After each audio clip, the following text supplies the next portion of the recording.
I mentioned earlier that you've already done a casting call, and we saw some of the folks who were involved in the pilot for the show. You might do in the future here a casting call in Michigan.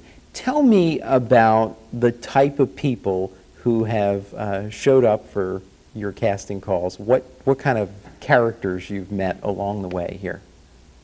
Well, we get a lot of actors.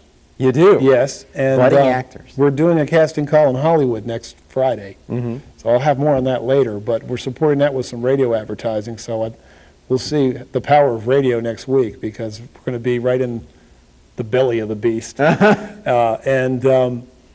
So we get, various, people that, of course, people that are really into the Civil War, that generally those folks we use as, kind of the drill instructors. I mean, they're really the experts on Civil War history.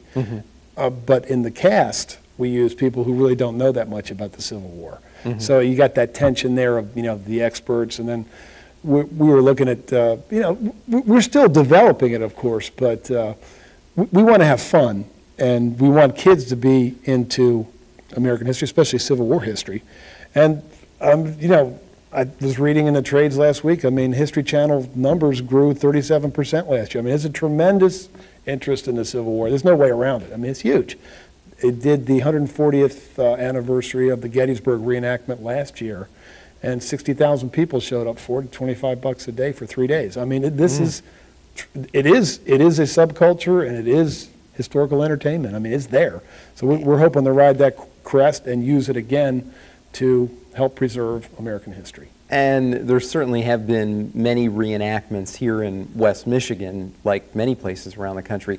What do you think is the reason for such a fascination with the Civil War? I think that there's various reasons for it. It was really the first war. First of all, it wasn't that long ago. It was only 140 years ago. So you're talking 3 or 4 generations ago. A lot of Americans have, ancestors who fought in the Civil War. The political ramifications of it are still being felt.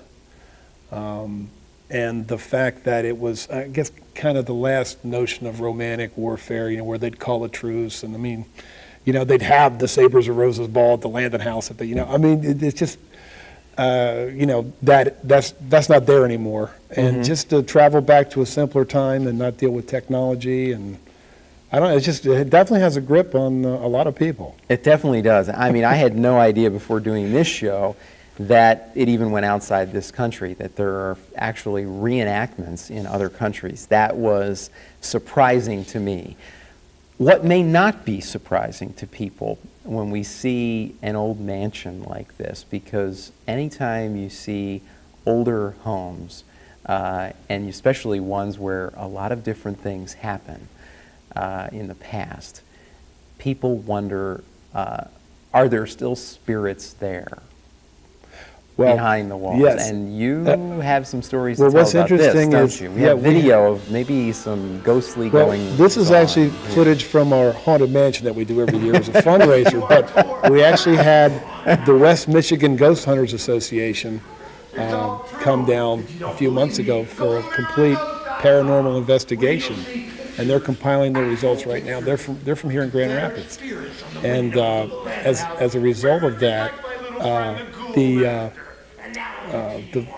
filmmakers that were with them, Chris Penny, has already begun shooting a movie called Sleep Disorder, using some of the experiences that they had happen at the Landon House as kind of a script, a plot line. What are some of the creepy goings-on in this Landon House? Well, if you go to marylandghost.com, you can actually see images in the windows of folks who have stopped by and shot pictures of, the images look like Confederate soldiers and various other entities. It's been documented in quite a few Civil War ghost books about the goings-on there. Now, do you sleep there?